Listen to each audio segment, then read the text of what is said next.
সেদিন মাছ বাজারে সরপুঁটি মাছ দেখে আর লোভ সামলাতে পারলাম না, তা কিনেই নিয়ে আসলাম। Welcome to my channel Momena's cooking আর মোমেনাস কুকিং মানে সহজ রেসিপি। তো মাছগুলোকে আমি এপিট ওপিট করে একটু দাগ কেটে নিয়েছি যাতে লবণগুলো ঢুকে, হলুদ মশলাগুলো সব ভালোভাবে ঢুকে। একে একে 2 পিস মাছে আমি নিয়ে নিলাম। এখানে তুমি 2 পিস মাছ নিয়েছি।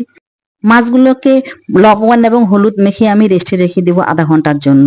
তারপর একটি প্যানে তেল গরম হয়ে আসলে মাছগুলো আমি ঢেলে দেবো। মাছগুলো এই যে কড়কড়া করে একটু ভেজে নিলাম, ভাজাও হয়ে গেল।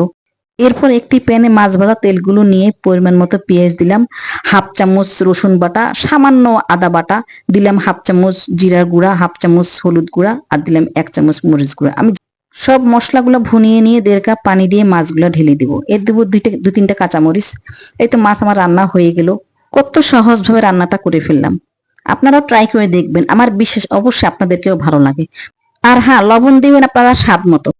তো ভিডিওটি কেমন লাগলো অবশ্যই আপনারা কমেন্টসে জানাবেন। ধন্যবাদ সবাইকে।